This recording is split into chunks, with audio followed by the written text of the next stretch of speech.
एक पिता का दर्द। आज नीलम लव मैरिज करके अपने पापा के पास आई और अपने पापा से कहने लगी, पापा, मैंने अपने पसंद के लड़के से शादी कर ली है। उसके पापा बहुत गुस्से में थे, लेकिन वह बहुत सुलझे हुए शख्स थे। उन्होंने बस अपनी बेटी से इतना ही कहा, मेरे घर से निकल जाओ। बेटी ने कहा, अभी मेरे पति के पास कोई काम नहीं है, इसलिए हमें यहीं रहने दीजिए, हम बाद में चले जाएंगे। लेकिन उसके पापा ने एक नहीं सुनी और उसे घर से बाहर कर दिया। कुछ साल बीत गए। अब नीलम के पापा नहीं रहे और दुर्भाग्यवश जिस लड़के से नीलम ने शादी की थी वह भी उसे धोखा देकर भाग गया। नीलम की एक लड़की और एक लड़का था।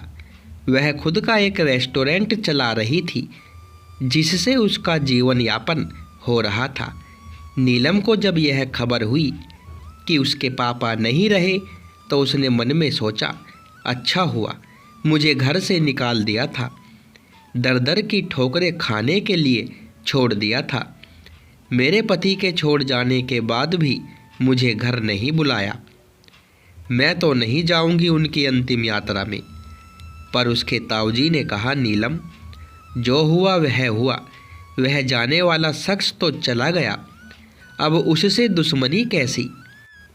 उसने पहले इनकार किया, फिर सोचा चलो देख आऊं कि जिन्होंने मुझे ठुकराया वह मरने के बाद कैसे सुकून पाते हैं। नीलम अपने पापा के घर आई तो सब उनकी अंतिम यात्रा की तैयारी कर रहे थे, पर नीलम को उनके मरने का कोई दुख नहीं था। बस वह अपने ताऊजी के कहने पर आई थी। अब नीलम के पापा की अंतिम यात्रा शुरू हुई। सब रो रहे थे, पर नीलम दूर खड़ी थी। जैसे तैसे सब कार्यक्रम निपट गए। उसके ताऊजी आए और नीलम के हाथों में एक खत देते हुए बोले, यह तुम्हारे पापा ने तुम्हें दिया है, हो सके तो इसे एक बार ज़रूर पढ़ लेना। रात हो चुकी थी और सारे मेहमान जा चुके थे। नीलम ने वक्त निकाला और खत पढ़ने लगी। उस खत में सबसे पहले लिखा था, मेरी प्यारी गुड़िया, मुझे मालूम है कि तुम मुझसे नाराज़ हो, लेकिन अपने पापा को माफ़ कर देना। मैं जानता हूँ मैंने तुम्हें घर से निकाल दिया था, तुम्हारे पास रहने की जगह नहीं थी, तुम दर दर की ठोकरें खा रही थी, पर मैं भी उदास था। तुम्हें कैसे बताऊं, याद है तुम्हें जब तुम 4 साल की थी तब तुम्हारी माँ हमें छोड़कर चली गई थी। तब तुम कितनी रोती थी, मेरे बिना सोती नहीं थी, रातों को उठ उठ कर रोती थी। तब मैं भी सारी रात तुम्हारे साथ जागता था। जब तुम स्कूल जाने से डरती थी तब मैं सारा वक्त तुम्हारे स्कूल की खिड़की पर खड़ा रहता था, और जैसे ही तुम स्कूल से बाहर आती थी तुम्हें सीने से लगा लेता था। वह कच्चा पक्का खाना याद है जो तुम्हें पसंद नहीं आता था, मैं उसे फेंक कर तुम्हारे लिए खाना बनाता था ताकि तुम भूखी न रहो। याद है जब तुम्हें बुखार रहता था तो मैं सारा दिन तुम्हारे पास बैठा रहता था, मन ही मन रोता था पर तुमको हंसाता था ताकि तुम न रो, वरना मैं भी रो पड़ता था। तुम्हारी पहली बार हाई स्कूल की परीक्षा तुम रात भर पढ़ती थी और मैं सारी रात तुम्हारे लिए चाय बना कर देता था। याद है तुम्हारी पहली जींस और छोटे कपड़े, तब पूरी कॉलोनी एक तरफ हो गई थी कि लड़की छोटे कपड़े नहीं पहनेगी, पर मैं तुम्हारे साथ खड़ा था, किसी को तुम्हारी खुशी में बाधा बनने नहीं दिया। तुम्हारा देर से घर आना, डिस्को जाना, लड़कों के साथ घूमना, इन सब बातों पर मैंने कभी गौर नहीं किया, क्योंकि तुम जिस उम्र में थी उस उम्र में यह सब थोड़ा बहुत होता है। पर एक दिन तुम ऐसे लड़के से शादी करके घर आई जिसके बारे में तुम्हें कुछ भी पता नहीं था। तुम्हारा पापा होने के नाते मैंने उस लड़के के बारे में सब पता किया। उसने न जाने वासना और पैसों के लिए कितनी लड़कियों को धोखा दिया था, पर तुम तो उस वक्त प्रेम में अंधी थी। तुमने मुझसे नहीं पूछा और सीधे शादी करके आ गई। मेरे कितने अरमान थे कि तुम्हें डोली में बिठाऊं, तुम्हें चांद सितारों की तरह सजाऊं और ऐसे धूमधाम से शादी करूं कि लोग बोल उठे, वह देखो शर्मा जी, जिन्होंने अपनी बेटी को इतनी मुश्किलों से अकेले पाला है, पर तुमने मेरे सारे सपने तोड़ दिए। खैर, इन बातों का अब कोई मतलब नहीं है।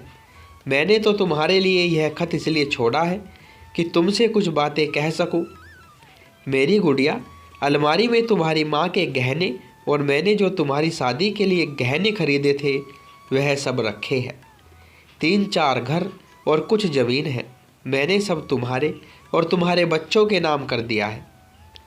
कुछ पैसे बैंक में हैं जो तुम जाकर निकाल लेना। और आखिर में बस इतना ही कहूँगा, मेरी गुड़िया, तुमने मुझे दुश्मन समझा, पर मैं तुम्हारा दुश्मन नहीं था, मैं तुम्हारा पापा था।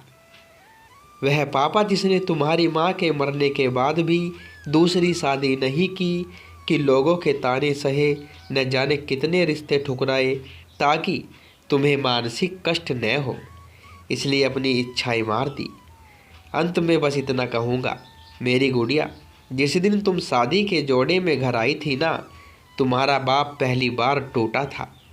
तुम्हारी माँ के मरने के वक्त जितना नहीं रोया उतना उस दिन रोया, और उस दिन से हर दिन रोया।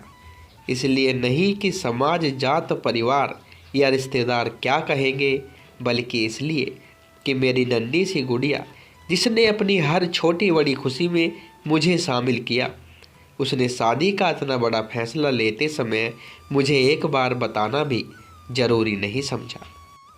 गुड़िया, अब तो तुम भी एक माँ हो। औलाद का दर्द और खुशी क्या होती है और जब दिल तोड़ते हैं तो कैसा लगता है, यह तुम अब महसूस कर सकती हो। पर मैं ईश्वर से प्रार्थना करूँगा कि तुम्हें कभी यह दर्द न देखना पड़े। एक खराब पिता ही समझकर मुझे माफ़ कर देना, तुम्हारा पापा। खत के साथ एक ड्राइंग लगी हुई थी जो बचपन में नीलम ने बनाई थी और उसमें लिखा था, आई लव यू मेरे पापा। इतने में उसके ताऊजी आ गए। उन्होंने रोते रोते सब बताया और कहा, नीलम, वह रेस्टोरेंट खोलने और घर खरीदने के पैसे मैंने नहीं बल्कि तुम्हारे पिताजी ने मुझसे तुम्हें दिलवाए थे, क्योंकि औलाद चाहे कितनी भी बुरी क्यों न हो, माँ बाप कभी फिक्र करना नहीं छोड़ते। औलाद चाहे माँ बाप को छोड़ दे, माँ बाप मरने के बाद भी बच्चों को दुआ देते हैं। दोस्तों, नीलम के पापा को सुकून मिलेगा या नहीं मुझे नहीं पता, पर उस खत को पढ़ने के बाद शायद पूरी ज़िंदगी नीलम को सुकून नहीं मिलेगा। आखिर में बस इतना ही कहूँगा, लव मैरिज करना कोई गलत बात नहीं है, पर यदि इसमें आप अपने माता पिता को शामिल कर ले तो अच्छा रहेगा। पत्थर से पानी निकल जाता है, वह तो माँ बाप है, कब तक नहीं मानेंगे। हर पिता की एक इच्छा होती है अपनी बेटी को अपने हाथों से डोली में विदा करने की। हो सके तो उसे एक सपना मत रहने दीजिए और सदैव अपने माता पिता का आदर करें। दोस्तों, कहानी पसंद आई हो तो वीडियो को एक लाइक और शेयर अवश्य करें और चैनल पर पहली बार आए हो तो सब्सक्राइब करें। धन्यवाद।